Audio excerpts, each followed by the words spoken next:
Hello and good evening. This is JC Gethiker with Wax Poetic Pro Wrestling, and we are a couple of days removed from World's End this last Saturday.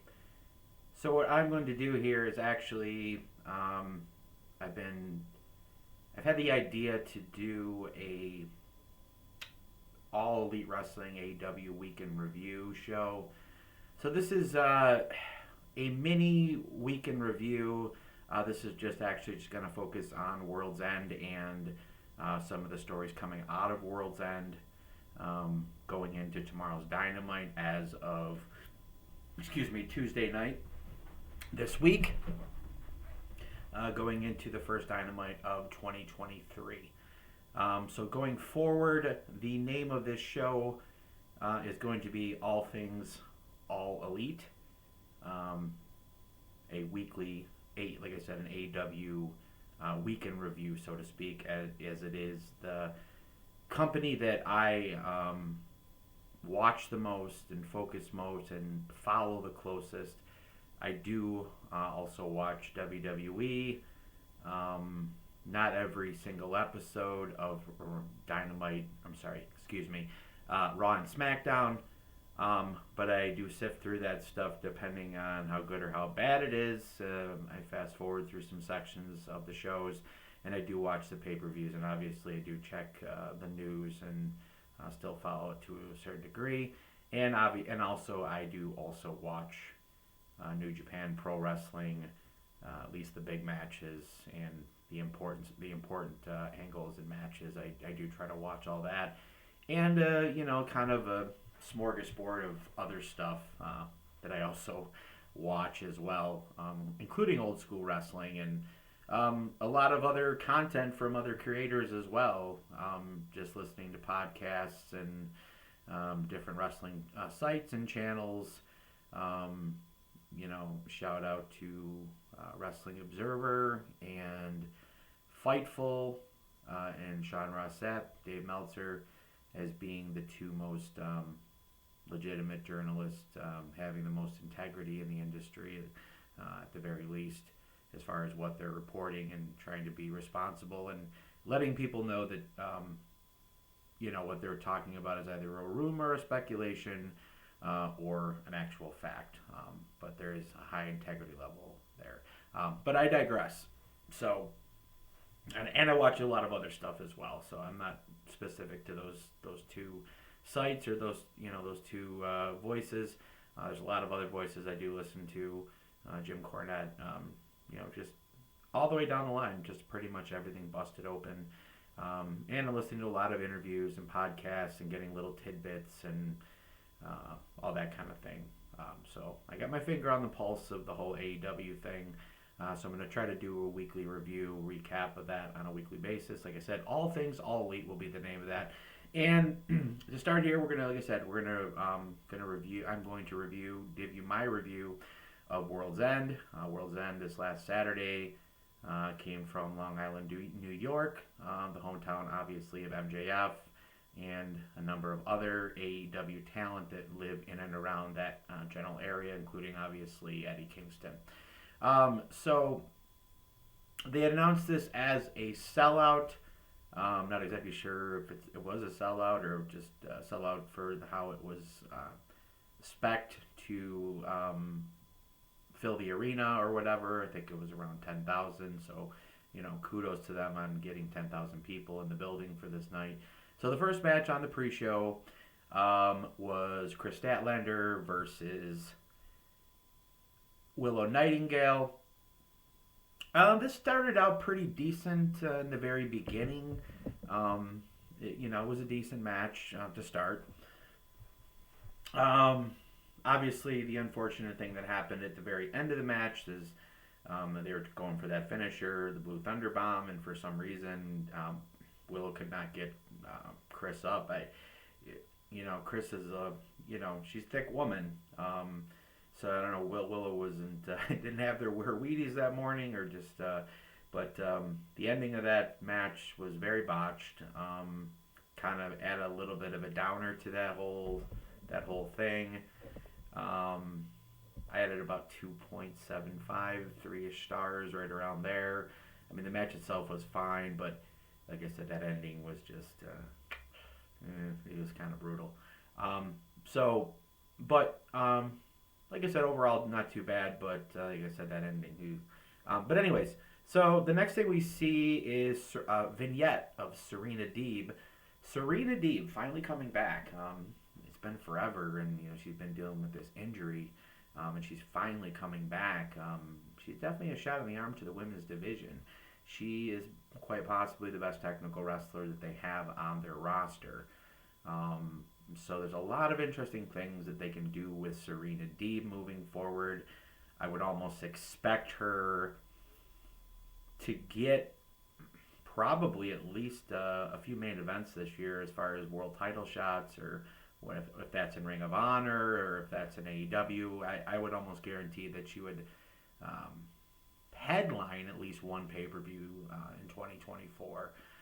The other thing that I see in her future, it seems just like a no-brainer at this point that Blackpool Combat Club adds a female member to their ranks, and obviously Serena Deeb fits that bill perfectly, like a glove. She's the same vibe as they're doing, obviously. So that would be a nice thing that they could do in 2024 to kind of elevate her even a little bit more than she already is.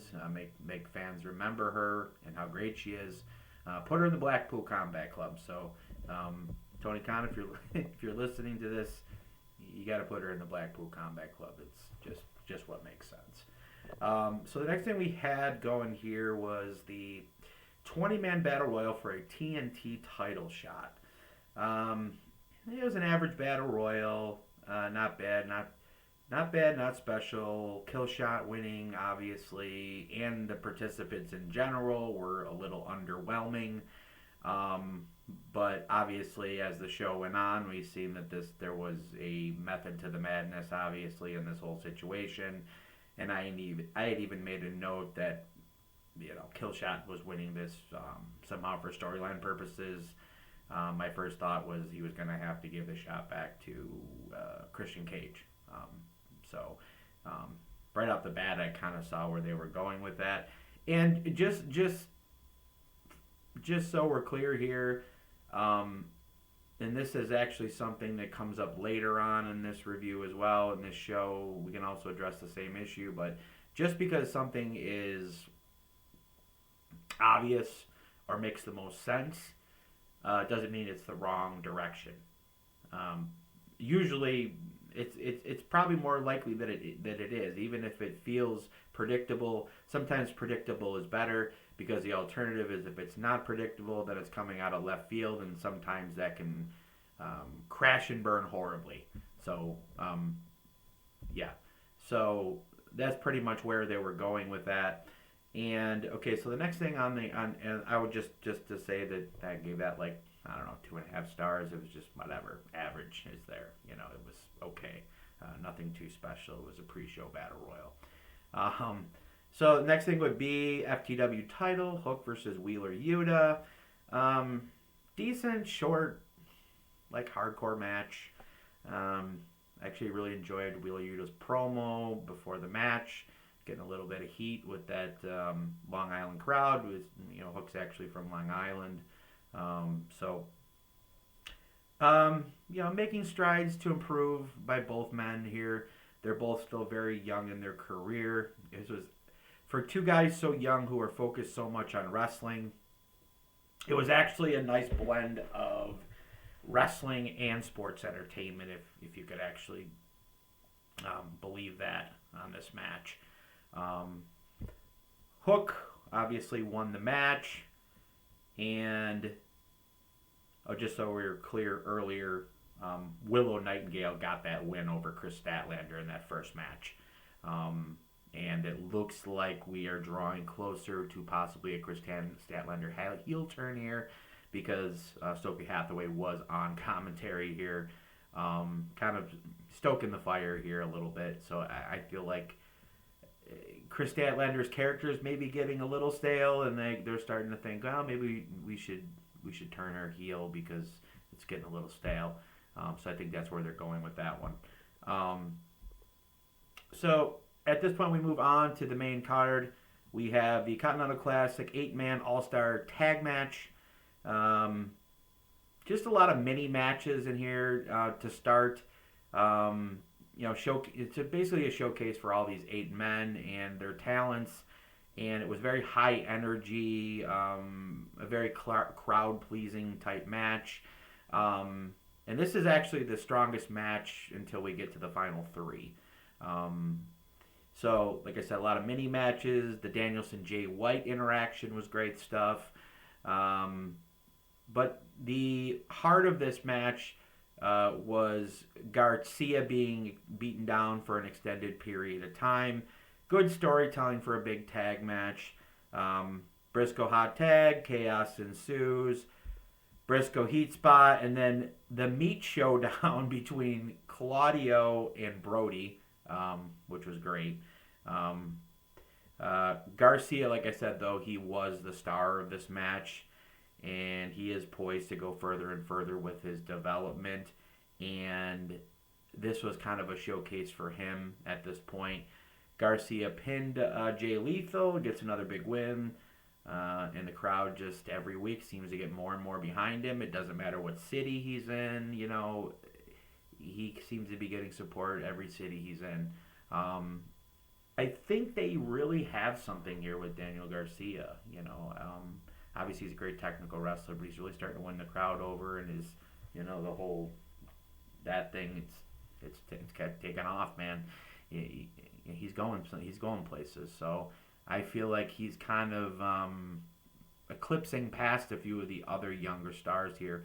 Like your Wheeler Yutas and your Hooks. I feel like he's kind of rising above those guys and figuring it out a lot quicker. And obviously I'm from Western New York, just a little bit hour south of Buffalo. I'm a Bills fan, and 716 Western New York, Buffalo, all the way. And obviously he's our boy here. He's fighting for the 716. So shout out to Danny Garcia. But yeah, great stuff, and a really promising future for Mr. Garcia going forward. I give that match about 4.25 stars, 4.25 stars. Great stuff. Just good opener for the main pay-per-view. Next thing we had on the docket here was Miro versus Andrade. Decent storytelling match. CJ was great ringside, furthering the story, helping to further the story. I had noted here that is this Andrade's last match with AEW because the rumors were swirling. Apparently it is his last match with AEW. So they did confirm it in the press scrum that Tony Khan said that he was leaving the company. So, unfortunately he's leaving the company, but, like we've been talking about for a long time, this roster is overloaded. Honestly, they need to start, letting people go and cutting down the roster here a little bit. Andrade is somebody, while he's talented, they're not focusing on him enough, and it's obvious that he probably wants to go back to WWE to be with his wife, help her rehab, and go back there and continue on. Andrade's just not a guy who maybe just doesn't really fit the AEW mold, or it's not really his thing. So, best of luck to him. Obviously, he's a great wrestler, and, I'm sure he'll do great in WWE. But yeah, Miro got the win. It was just kind of your standard, decent. It was okay. It wasn't, it wasn't horrible or anything. It was decent, above average, good match. Very WWE style. But it looks like obviously with this, what happened was CJ kind of turned on Andrade at the very end of the match in her managerial role and sided with her husband. So it looks like Miro and CJ are going to be back together. And the sky's the limit when those two are together. They have great chemistry. So I expect bigger and better things out of Miro and CJ this year, based on this. But so I give that that was a solid match. Not great. Like I said, not great, but not above average regardless. Better than good. So I'm gonna say about 3.5 stars for that one. Next thing on the next match was the AEW Women's World Title. Timeless Toni Storm versus the underdog Riho. Classic David and Goliath storytelling, obviously. Storm putting the beating on Riho during this match. Great last few minutes. Great new finisher for Toni. I have to go back and watch that one again because it looks like she almost botched it, but she kind of caught it at the end to make it look okay. But very fast. I didn't even re-watch it, but it looked like a pretty devastating, cool-looking move that she debuted at that pay-per-view. Solid but short, is the way I would describe it.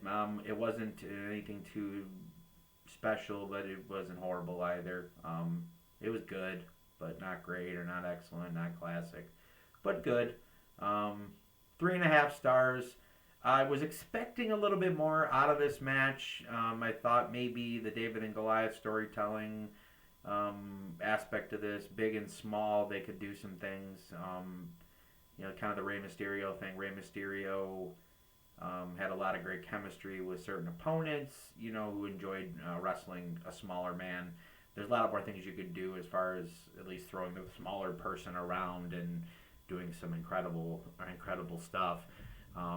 We didn't really see any of that in this match, so it's kind of unfortunate. But moving on. So the next thing that obviously happened in the next match was Swerve Strickland versus Dustin Rhodes, who was the last-minute replacement for Keith Lee. Unfortunately, Keith Lee got injured, or has been dealing with an injury for a very long time, and as of today, he couldn't go, or as of the day of the pay-per-view, he couldn't go. So at the last minute, they plugged in Dustin Rhodes, his tag partner. Now, they made do with what they had here as far as, I think they had blocked out 20 to 30 minutes for Swerve and Keith Lee to have a match here. So instead what they did a pre-injury angle, or pre-match injury angle. Swerve stomped Dustin Rhodes' ankle over a cinder block. So they were carrying him out, out of the ringside area, and of course Dustin valiantly turned around and got back in the ring to have the match. And Swerve obviously made him pay. This was a Swerve showcase. Like I said, best angle that they could do in place of the match. Dustin tries to come back, like I said, and then proceeded to have a very good match. I thought it was a decent match, and the story that they told was good.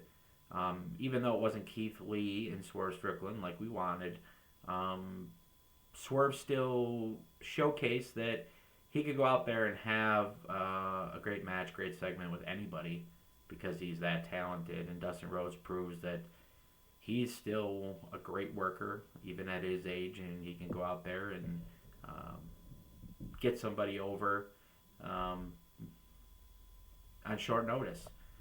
So that's exactly what he did in this situation.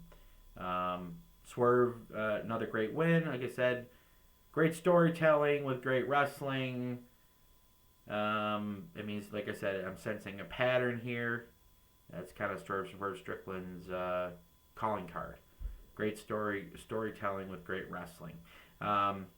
Swerve looked like a bona fide star here. So I've seen a lot of online chatter and analysis from other people on this match, and I think people were focused way too much on the fact that Keith Lee wasn't there, which is very disappointing. But the match that they put out there was the best thing that they could do. You make do with what you got. You got lemons, you make lemonade. So I would honestly say it was like a solid 4 stars. For what it was. So moving on. So the 8-man tag, you had Chris Jericho, Sammy Guevara teaming up with Sting and Darby Allin versus Konosuke Takeshita, Powerhouse Hobbs, and the tag team champions of Ricky Starks and Big Bill. Man, this was brutal. There's obviously these allegations going around about Chris Jericho.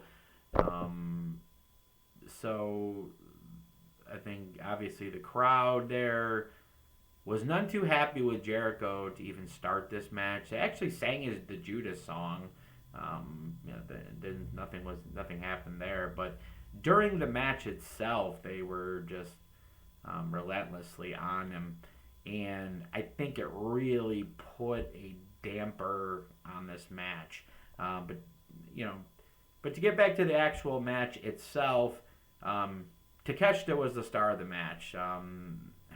An airplane avalanche blue thunder bomb from the top was incredible. Like, that was maybe worth the price of admission alone just to see him perform that move in that match.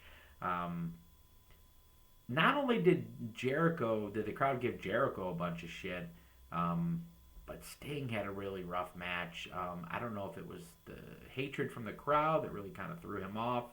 The way the crowd was reacting to Chris Jericho kind of rubbed off on him, but he made a lot of mistakes in the match. He looked a lot older than he's looked thus far. I guess the foundations are starting to crack a little bit, I guess, in a way here, but this was kind of brutal between the booing of Jericho and then Sting just not having a great match. Not very good. A lot of high-level guys in this match, like I said. It was hard for Sting to keep up. And then at the end of the match, obviously, what they did was they had Sammy Guevara pin Ricky Starks to set up the Sex Gods versus Big Bill and Ricky Starks. The only problem is the shooting star press that he did didn't really connect. So not only was there booing in the match, and Sting had the worst match of his AEW career, the finish didn't look good either. So just kind of shit all around. Otherwise, the work in the match wasn't too bad, except for those glaring errors. So I'm gonna say, I don't know, 3 stars. It was just good. It wasn't great. Definitely wasn't great or above average. It was just kind of there. So moving on, we had Julia Hart defending the TBS title against Abaddon. Great match all around. Very low key. I shouldn't say great match. It was definitely not a great match, but it was okay considering the participants. I thought Julia Hart tried to keep this thing wrangled and keep the flow of this match going.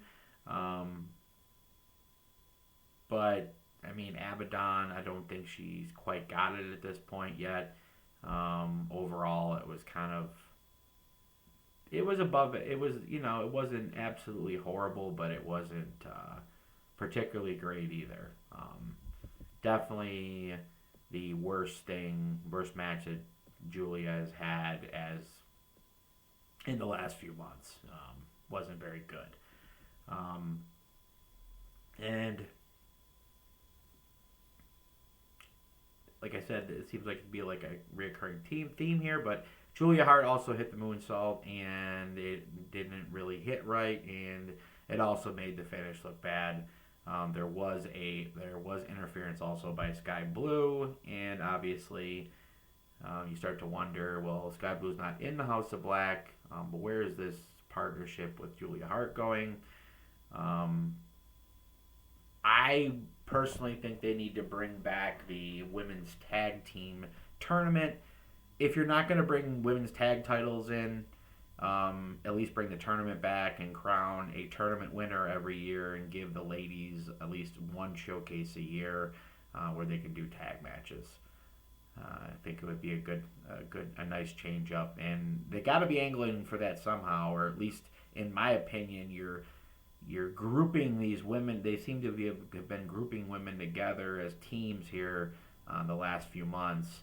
So I don't know if they're just doing it for boredom purposes to switch things up, or are they actually going to have a tag tournament or try to do some type of tournament to crown women's tag champions.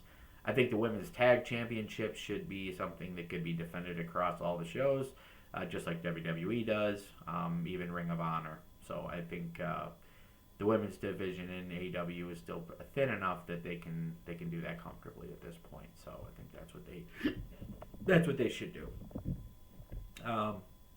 So moving forward, so the next thing, so this is kind of where the show itself kind of takes a turn for the better. I think up to this point there's 1 to 2 matches that were slightly above or better than just an average match. 4 stars or better. Up until this point, there had been a very mediocre, just passable stuff. Nothing absolutely atrocious, other than obviously the Jericho reaction and the Sting work in that match, and then of course Abaddon was not good in the TBS title match either. But aside from that, so it was just kind of a lackluster thing. But the last 3 matches, they sure made up for it in these last 3 matches. So Edge versus Christian TNT title match. Great brawl and storytelling, nasty cut above Edge's eye. There was a spot where there was a chair crab spot, which was really cool. He had him in a Boston Crab through a chair, which was a pretty cool spot. This was kind of like the greatest hits of Edge and Christian. They had elements of the TLC, flaming tables, all that stuff, and then obviously the flaming table spot. Good God, Nick Wayne. Oh my God, that was the most bonkers, batshit, crazy head and neck bump I have ever seen. The way that Edge snapped him off that apron through that table, just brutal. I just couldn't even imagine. He just bounced, he flopped like it was a fish. But man, I guess he was okay and he got back up after it. But man, how many of those can you take? I mean, luckily you're just a kid still, 19 years old. I guess you can take it at that point. But man, that was just absolutely brutal. So, in retrospect here, Edge and Christian are 2 vets at the top of their game here. That's what we were watching. We're watching 2 master craftsmen put together epic storytelling. A lot of people criticize the use of older wrestlers, use of younger wrestlers, and then vice versa. Coming from the counterpoints, well, you don't push the young guys soon enough, and you push the old guys too long. I've always been a person that said you're ready when you're ready. And also, if you're older, if you can still do it at the highest level, there's no reason why you shouldn't be able to continue doing it at the highest level. But if you're not doing it at the highest level anymore, and you're making mistakes and are sloppy in the ring, then I could see why they'd want to get rid of you or make it so that you weren't involved in a lot of matches and a lot of the main event scene. But with Edge and Christian, that's not the case. These guys are still at a high level, and they are still some of the best storytellers in the company. Probably top 5 storytellers in the company, Edge and Christian. And that's the one aspect of pro wrestling that takes the most time, is the craftsmanship and the telling aspect of it. The older performers are generally the ones that are better at that, because that's the part that takes the longest to master, is the craftsmanship involved in a match like a feud like Edge versus Christian. So just to recap, Edge wins this match triumphantly. Nick Wayne bumped around the whole arena during this match, so those two didn't really have to do too much bumping. But Edge triumphantly wins the TNT title. Killshot comes out and he attacks Edge and intends to cash in the TNT title match. But he ends up, as we were talking about earlier, this is for storyline purposes, he ends up giving in to the Patriarch Christian and giving that title shot directly to Christian right then and there, which Christian takes the title. Takes the title match. They ring the bell. Killshot obviously beaten up Edge, and Christian made short order of Edge. Now this falls in perfectly with who Christian is as a character completely. I mean, obviously he's a chicken shit heel, gets his ass kicked, and because he's got his hooks sunk in so far to all these other people, your Nick Wayne's mom, Killshot, he's got these people wrapped around his finger, and as the Patriarch, he will take what is his through manipulation, and this is a perfect example of that. So this is great booking. You get Edge the win, but then you just take it right back because, frankly, Christian's the best heel you got on the roster. Now there might be another heel emerging who emerged at the end of the show tonight.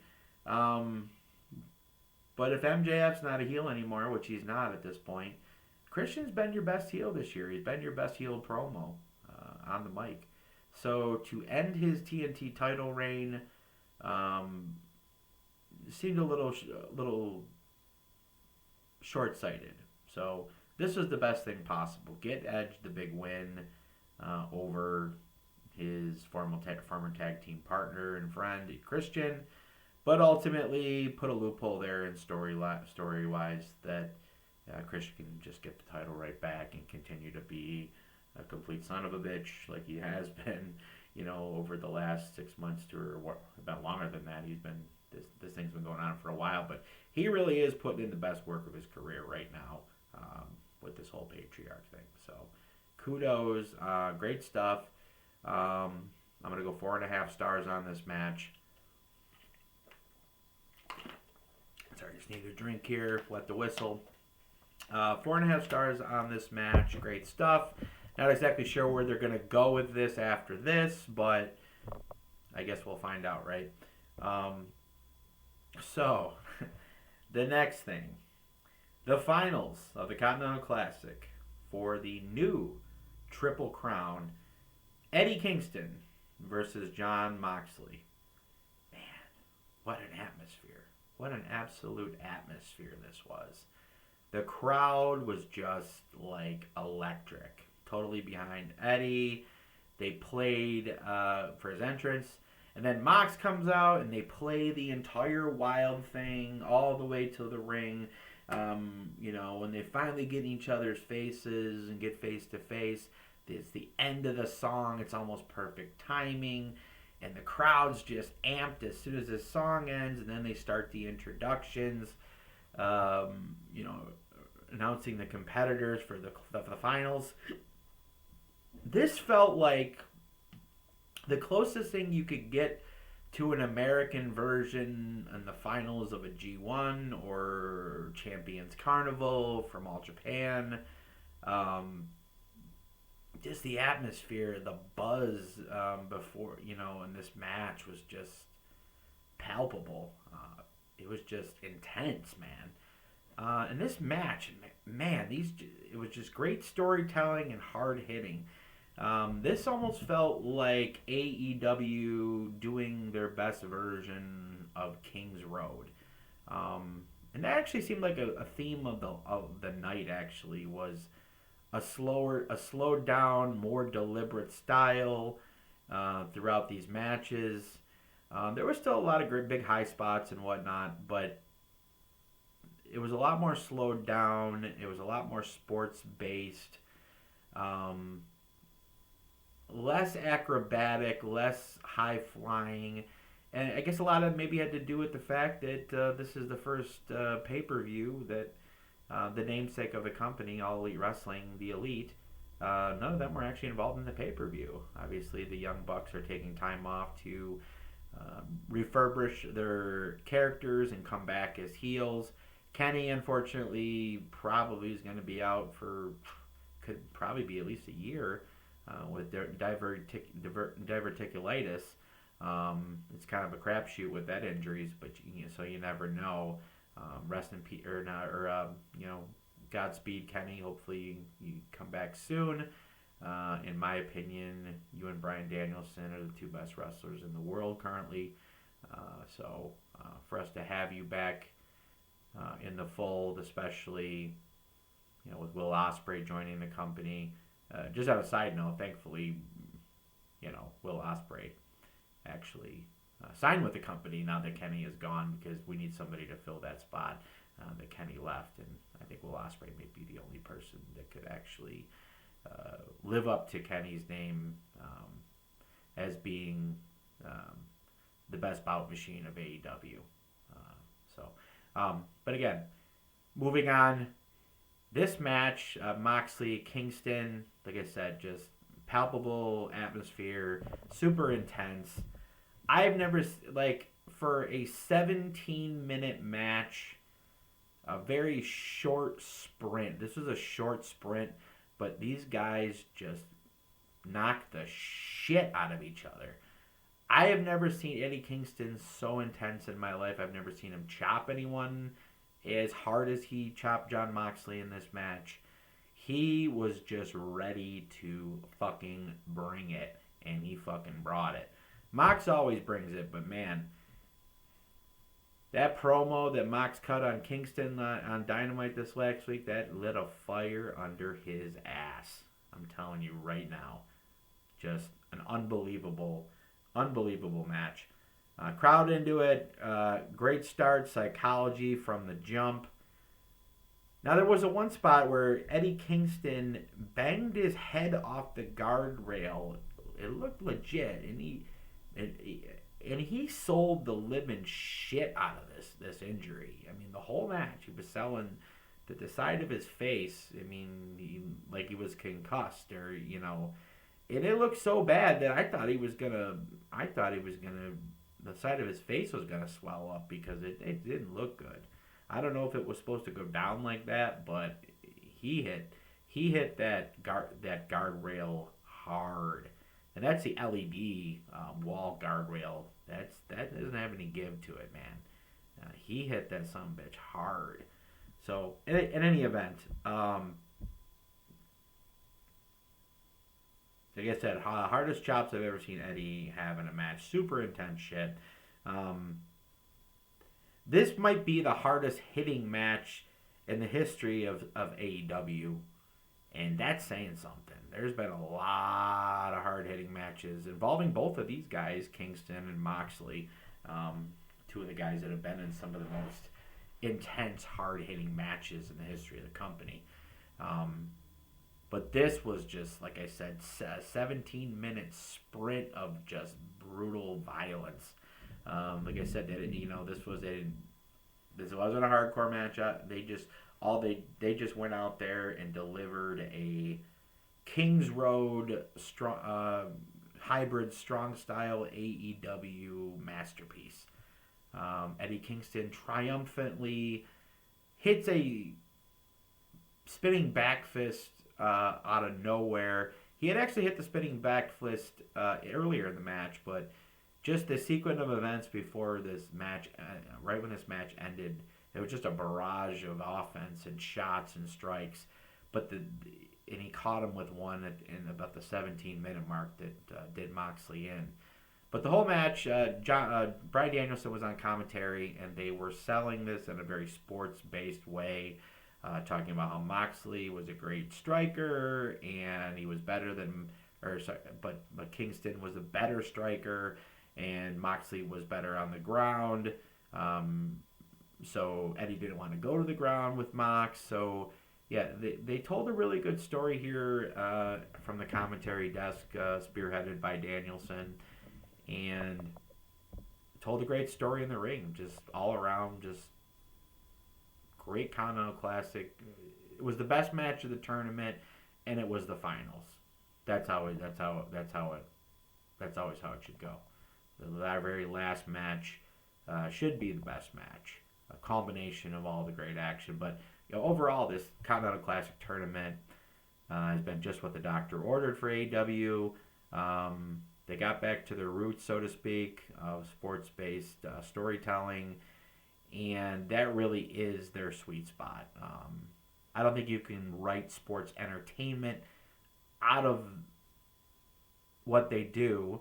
I always say this. I always say that AEW is 70% wrestling and 30% entertainment, or maybe 60-40, somewhere hovering around that range. And then WWE would just be the opposite of that. They'd be 70-30 entertainment to wrestling. Or I think now in the Triple H era, we're probably about around 60-40 actually now. 60% entertainment, 40% wrestling. He's bringing the wrestling back a little bit in WWE. But you get my point. They're getting back to their roots. I'm sure the Continental Classic will improve next year. Probably a lot of different competitors next year.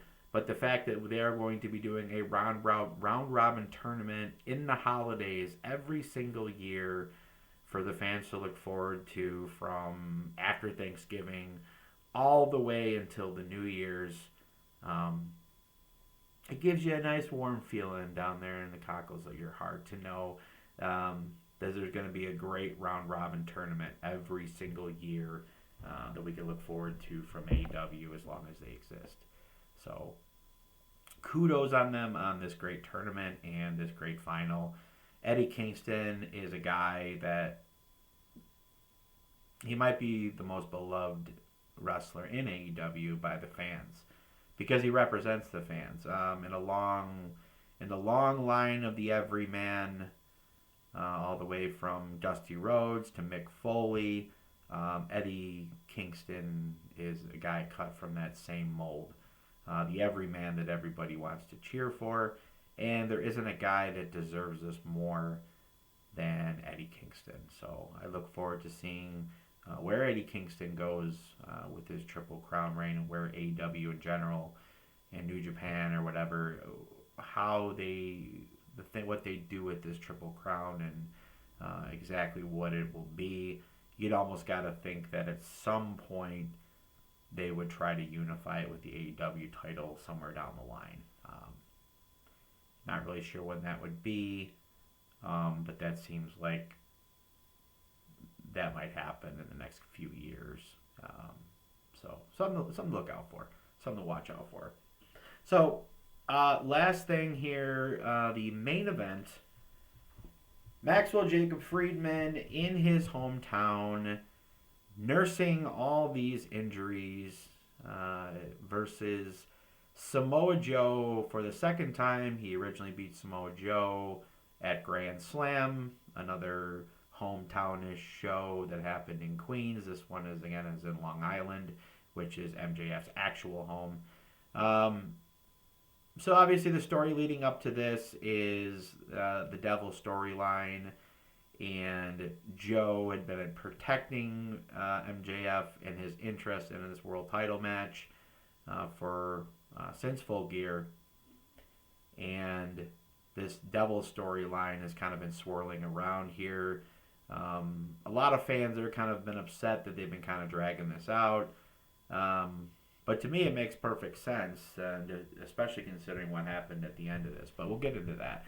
So obviously, great reaction for Max going to his hometown here, and love the ring attire too.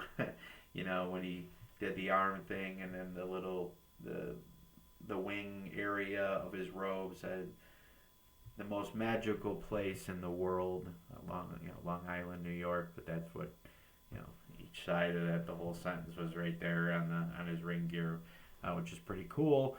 So the story of this match is MJF's injuries, obviously, that have been nagging him. It's no surprise. He's been very frank about being beat up, and obviously as wrestling fans, we've been hearing rumblings through rumors, the internet wrestling community, that win or lose, that he's probably going to have to take time off. So I don't even know why it would make sense for him to keep the title if he was going to take 6 months off to get shoulder surgery.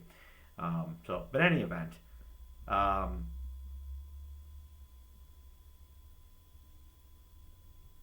this is another great telling of a story in the ring of MJF's shoulder being legit and injured and playing off it, obviously.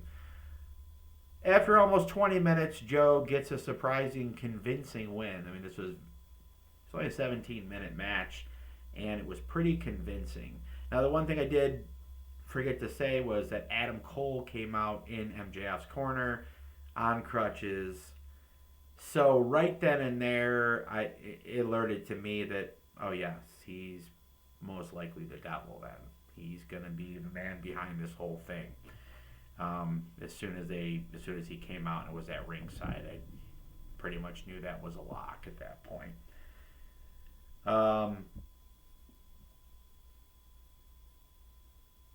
People were in shock that this match ended so abruptly.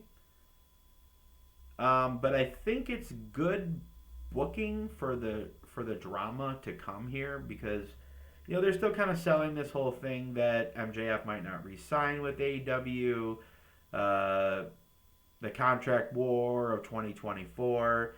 So you have that to play into, and then also this whole devil thing, which adds even more intrigue, and then obviously the injury, which is another layer on top of those layers.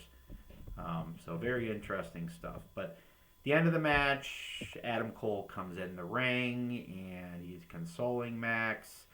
And then the Devil's henchmen come and they surround the ring. And MJF and Adam Cole are yoked up and they're about to get beat up. And then the lights go out and the lights come back on, and there we see Max by himself, and across the ring from him is Adam Cole sitting on the chair with the 4 Devil's henchmen behind him in masks. He does this cool thing where he has his hair down and he's like hunched forward, and he raises his head and he flips his hair back. Like, yes, it is I'm the devil. And then as soon as he brings his head up, the other 4 men rip their masks off. And honestly, I called this from the very beginning, all the people involved, right from the very beginning. This wasn't very hard to ascertain that this was the group. I mean, if you're really paying attention, it all makes sense.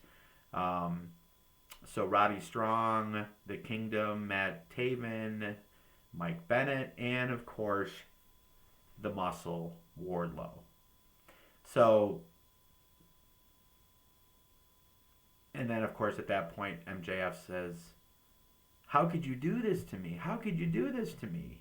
Not you too." And then, of course, Roddy then knees him in the face. He goes down, and then they stomp on him. They beat him up, and then they feed him to Wardlow, and Wardlow gives him a huge power bomb and lay him out, and they stand over him. And of course, before that, after they took all their masks off, Adam Cole reached into his pocket and he held up the devil mask. Like, yes, it was me. See this? It was me all along. Now, like I said, to me, this all made sense, and this is also another example of something that is predictable, but it's predictable because it makes the most sense. And there isn't any other thing that could happen, honestly, that wouldn't come from left field that would actually feel good or right in this situation. Tony Khan being the devil, no, we don't want that. No, we don't want Tony Khan on TV. Number 2, Jack Perry as the devil. Okay, first of all, people are pissed off enough at Jack Perry. I think it would be, if Jack Perry would have been the devil, yeah, it would have got heat, but it would have probably been go-away heat. So you don't want go-away heat. You know, people want heat. They want to give you heat, but they don't want to give you heat because they absolutely hate what you've done. And honestly, after that, though, nobody else really made any sense except for Adam Cole. And it makes perfect sense. Adam Cole has masterminded many factions in his day, okay? So, the Undisputed Era, obviously. The Kingdom in Ring of Honor. So, I mean, I viewed it as when they were friends this whole time and teaming up, and neither one of them are really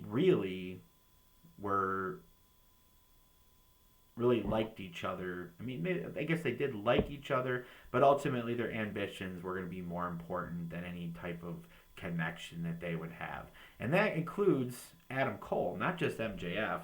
You know, they kind of told this story that Adam Cole was like a very well-adjusted guy and MJF was just this messed up human being, and Adam Cole had to teach him how to be a human and all this other stuff.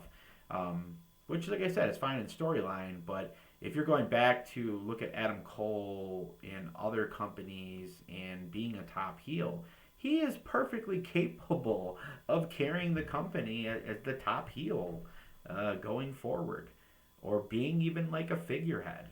And that's what he's basically going to have to be for a number of months, is ahead of this organization. I'm going to for now call it the Undisputed Kingdom, because it's kind of a hybrid of both. But he's going to have to be at the top of this pyramid and dominating the world of wrestling, or the AEW, I should say specifically. And when Maxwell comes back, it's going to have to be like video game style, you know, boss after boss after boss, until you get henchman after henchman after henchman, until you get to the main boss, which is obviously Adam Cole.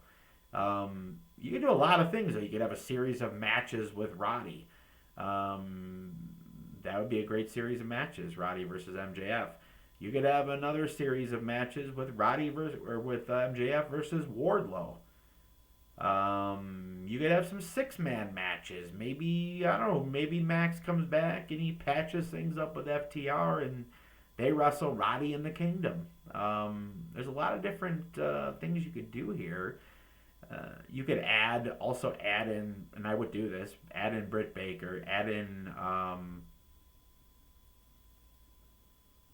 Maria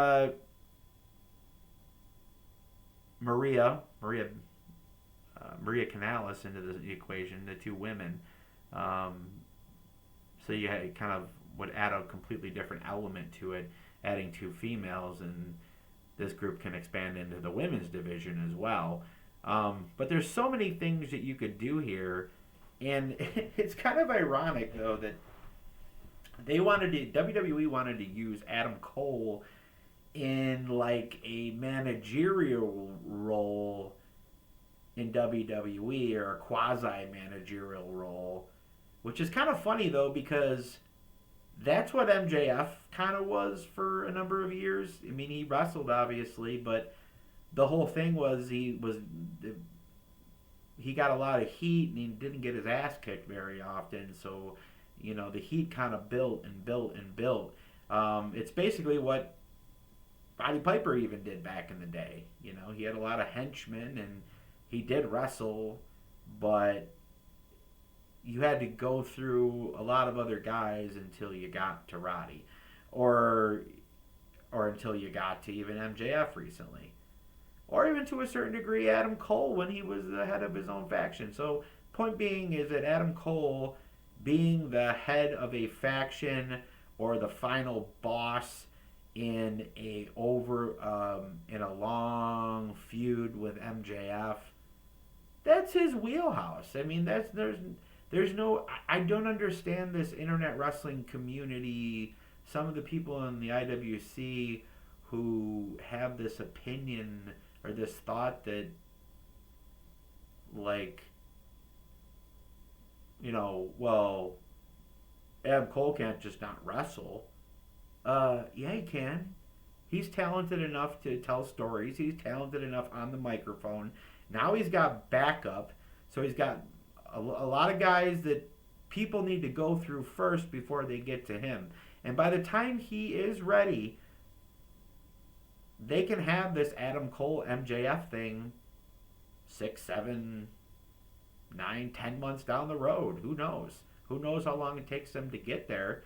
I guess the tough part is going to be keeping Adam Cole's heat until MJF returns. Like, how do you got to make sure that he continues to have heat there? So I almost feel like he's got to go into a world title, at least go into the world title picture. I don't know if they would, like, I feel like Swerve would be the next world champion next. But maybe Adam Cole is the guy that beats Swerve for the title. I don't know how they're going to do it. But like I said, bottom line here is Adam Cole is the perfect guy to be the top heel in this company, even in a cast. He's got a microphone. He knows how to tell stories. That's all you need in this situation. So I am very excited to be going into the new era of AEW starting this Wednesday, tomorrow. I think Samoa Joe, as being the new champion, is going to give a new direction to the company. And it's really going to focus on what AEW is good at, which is sports-based presentation. Samoa Joe specializes in realistic pro wrestling.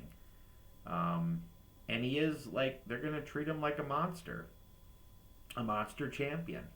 He's going to be a really hard guy to beat all across the board. I mean, they've kept him strong. He's a beatable guy, but they always keep him at a certain level. And he's so good at what he does. He can do that. He can take losses. He's taken losses over the last few years. And most people, you remember the losses, but you don't hold them against him. Hold them against Joe, because Joe's Joe. So I'm very excited to see where this product goes. With Samoa Joe at the helm, with Adam Cole now fronting a brand new top heel group. Where they go in the future, and of course Eddie Kingston being the new Triple Crown champion. They got a lot of things going on here. A lot of people saw MJF leaving, for 6 months or whatever. Oh yeah, by the way, I don't think he's signing with WWE. I'm almost positive that he's already re-signed with AEW, and any kind of contract talks or bidding wars of 2024 are just for storyline purposes. So I'm very excited to see where everything goes. Of course, a lot of those changes that were made recently in the front office for AEW are a part of the changes going forward. Losing Raphael, who was Raphael Morphy, was the head of, booking the live events. Now there is, he's gone. A lot of people say that that's not a very good thing because it's a very specific job, and there's not many people in the world who are qualified to do it. There is, obviously people book arenas and stuff like that for other things, but Raphael is one of the few guys that's been doing it on a high level, specific to pro wrestling and specific to the AEW product. Obviously, the other ones are Kevin Sullivan, not the wrestler, but the TV person. He also has a lot of experience, has been around for a very long time. He's also leaving. And then obviously Dana Massey, Matt Massey and Matt Jackson's wife, who is leaving the company as the head of merchandise, which, I agree with. I appreciate what Dana has done for AEW and what she was doing for the Bucks leading up to AEW that kind of got this ball rolling, and we wouldn't really be here right now maybe if it wasn't for the contributions of Dana Massey. But at the same time, this is a company, a corporation that they're trying to take it to the next level, and unfortunately she isn't as qualified to do what she does for this company as a lot of other people that they could bring in. And merch has kind of been an issue, a negative aspect of the company for quite a while now. So I wish her the best of luck, and like I said, appreciate everything that she did for the company, before the company, when the company was created. But to continue to go up and away, and above and beyond, and continue to improve, you got to put more solid choices into those positions. So like I said, we also lost Andrade. Like I said, great performer. Love to keep him, but this roster is getting a little over bloated. So you got to let a guy go here and there who just wants to leave after his contract runs out. Hey, it is what it is.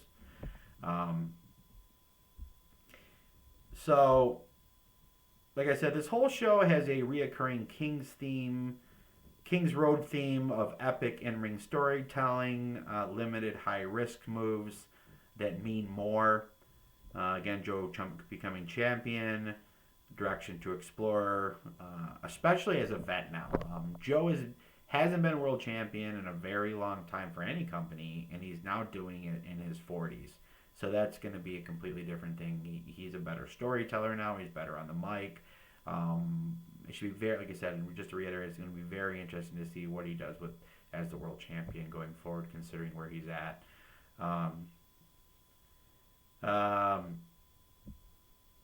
Let's see. By the way, that press scrum, oh my God. Toni Storm has absolutely one of the most memorable press scrum appearances of all time. Great stuff. Hilarious. Great chemistry with Tony Khan and also Mariah May, who is making her debut tomorrow on Dynamite. And then, of course, Tony, this is going to live on in infamy, this hat and sunglasses thing with Tony through this press scrum. And cringeworthy response to the Jericho situation with the hat and sunglasses on. That was not a good look. It just wasn't a good look. But going back to the whole Toni Storm thing, they did a really good job of getting her over as a character, and even getting over the Mariah May Toni Storm storyline within the press scrum. They actually did almost a quasi interaction there and helped further the storylines within the scrum itself. So that's an improvement when Tony is starting to understand that these press scrums are not just for people to get up there and ask, him to answer questions. It's also an opportunity to further storylines through what you're doing. It's extra press, it's extra coverage. Why not take advantage and try to get over characters and situations and angles even more within the actual press scrum itself? So, like I said, kudos to that. Like I said, the Jericho question to Tony, he answered it in a very general way. It was a fine response.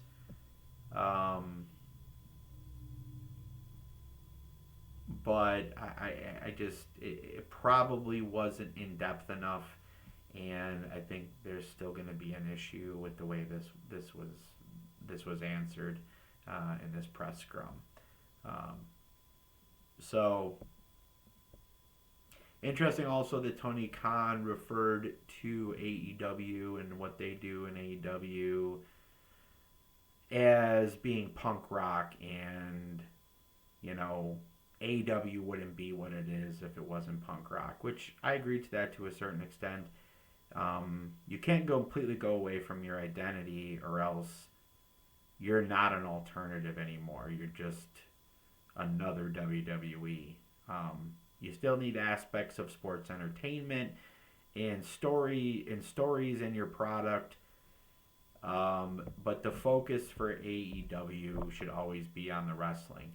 I mean, I know everybody wants this company to grow and get more viewership, but it can't grow and gain more viewership and change at the expense of the million and a half people around there that tune into one of three, or at least DVR the shows every week.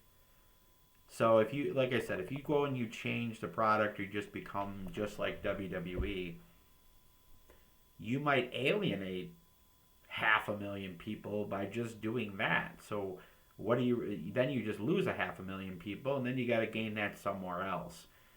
So is the answer to really change your product in that way, or in that overhaul it to that degree, to where you're going to alienate the fan base that you already have?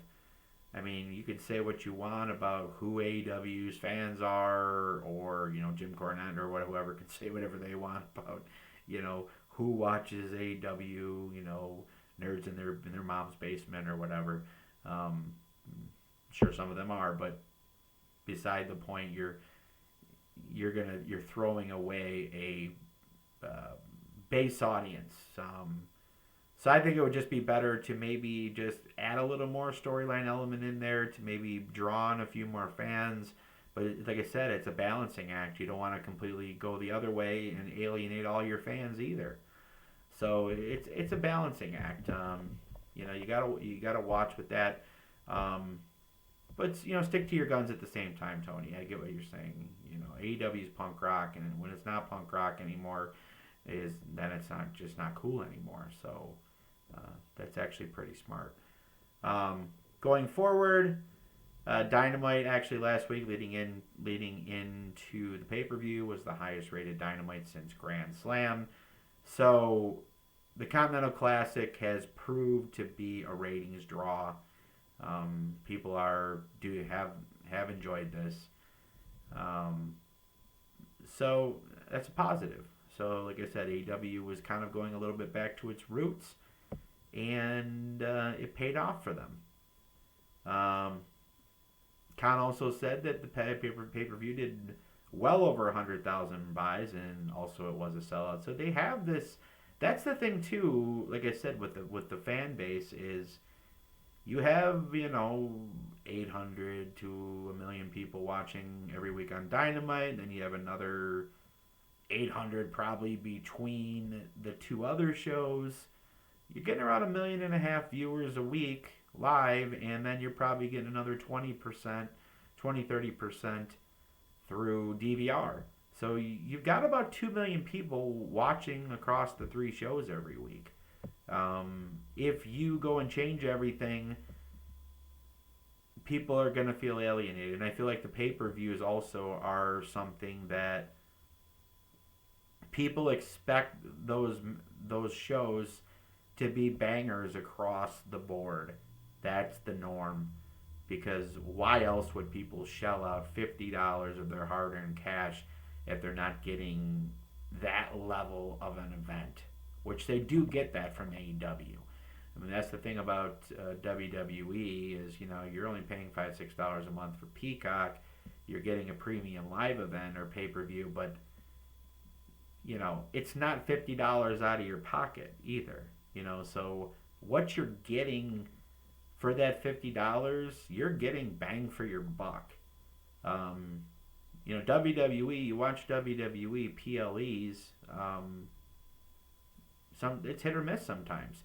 And I think in the Triple H era, they've been a lot better, but it is still hit or miss. You might only get one or two good matches on a show. Maybe you won't get any. Maybe you just get one. And the rest of the matches are just kind of average to not very good. So that's what you're paying for with your AEW. So if you want to keep pay-per-view business good, you're going to have to keep the pay-per-views themselves, the quality is going to have to continue to be high. And that's what I say. So again, another great AEW pay-per-view. Or I should say the time is a good AEW pay-per-view. I don't know if it was necessarily great like some ones in the past, but I feel like that has a lot to do with the identity of AEW, maybe going into a different direction here. Last three matches were all 4.5 stars or better. I didn't say, but I did give Mox and Kingston. That was a 5-star match in my opinion. And the Samoa Joe MJF match I would put at 4.25 stars. The women had 3 matches. They performed consistently, but obviously, like I said, there were issues in those matches. None of them were absolute trash, but there's definitely room for improvement on all of those matches. Swerve had another star performance, as usual. This guy's gonna be world champion in 2024, as far as I'm concerned. So, like I said, nothing too crazy spots wise on the show, other than the no DQ stuff. Like I said, it feels like AEW changing, but not in a bad way, in an exciting way. I'm very excited to see where AEW goes forward here. So, total show rating with the pre-show included, 3.8 out of 5 stars. If you take out the pre-show, we were looking at about a rating of about 4 out of 5. The best match was Eddie Kingston versus Jon Moxley. Tomorrow on Dynamite, we do have Orange Cassidy defending the international title tomorrow. And it escapes me who he is defending. Oh, I'm sorry. It was Dante Martin. So that should be interesting to see, because Dante's coming off this ankle injury, and it seems like his style has been toned down a bit as far as the high flying. What I've noticed recently with him is he doesn't seem like he's flying around as much anymore. Looks like he spent a lot of time developing a less high risk style. The way he's been wrestling since he came back, he has a little bit of a Will Ospreay edge to him recently, where that's how Ospreay started to look when he started taking all the aerial stuff out of his game, or cutting back significantly on the aerial stuff. So that'd be interesting. And obviously, we're going to hear from Adam Cole and his new group, the Undisputed Kingdom, as I'm calling them right now, and we're going to see where they're at and where they're going. And is MJF going to come back before he takes time off? And are they going to write him off TV, or was that writing him off TV at the end of the pay-per-view? Not really sure. And then, of course, there has also been rumors swirling recently that Mercedes Moné, aka Sasha Banks, is no longer negotiating with WWE, and then there was some report that came out today. I didn't see the source on this, but there was a report out. I don't know if there's any validity to this, but Mercedes Moné to AEW for 5 years for $25 million. That would be one of the highest. It might be the highest contract on the roster of AEW. But I had to say it, but there's really not many needle movers out there left out there. So she's a needle mover. She was selling tickets for New Japan. She was selling New Japan World subscriptions. She sells a lot of merch by herself. She has a name outside of wrestling. She is an actress. She's involved in The Mandalorian. And also, she might be one of the best in-ring workers in the world today. Maybe the best American female working professional wrestler going right now. So if you're really going to move the meter and you really want to bring that AEW women's division into the next stratosphere, you almost need a needle mover like a Mercedes Moné. So if it's that much, I mean, obviously that's a lot, but I understand why Tony feels as if he would need to spend that to secure this free agent, because it's really the only female free agent out there that could transform a division. She could literally transform this division. Her presence could transform this division. Her presence in the locker room. It would bring everything to a different level. And there's a lot of great matches in AEW for her. Toni Storm obviously is one. Saraya, that's a built-in storyline because of their history and the nature of Saraya's injury. You know, there's a lot of first-time matches as well. Britt Baker, Shida, Riho. There's many. Jamie Hayter. There's many different options you could go there, but that would be very exciting if Sasha Banks came to AEW. I guess I was watching earlier a couple days ago. Brian Alvarez is almost convinced that he says that he thinks that she will be at Dynamite this week. That's a bold statement in saying that she will be there this week.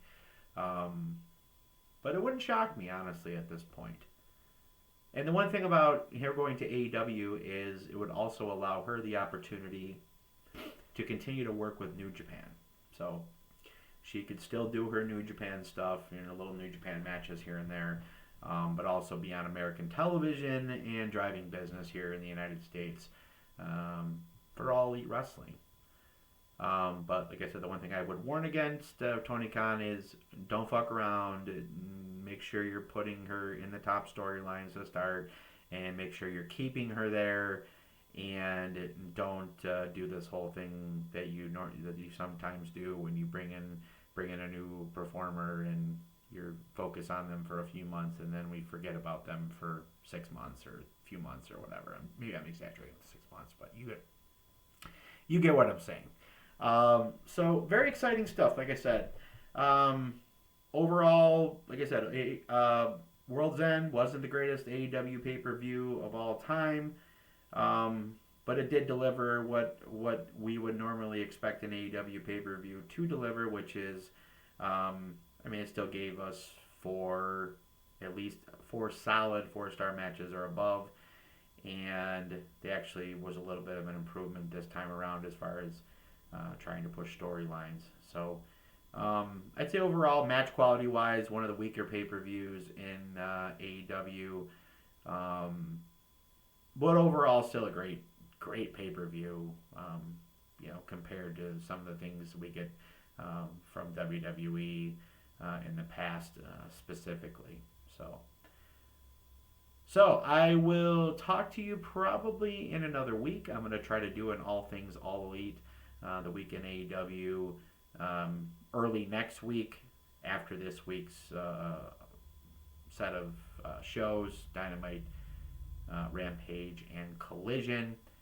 And we will get to all that stuff that ends up happening starting tomorrow on Dynamite, early next week. Like I said, I'm going to try to make this a weekly thing, talking about AEW on a weekly basis and recapping everything that is All Elite on a weekly basis. So for JC Gethiker, Wax Poetic Pro Wrestling, make sure you like, share, comment, subscribe to my channel, Wax Poetic Pro Wrestling, JC Gethiker, Wax Poetic PW, which stands for Pro Wrestling. So like I said, like, comment, and subscribe. And I will see you guys next week. And let's keep it elite. Ciao.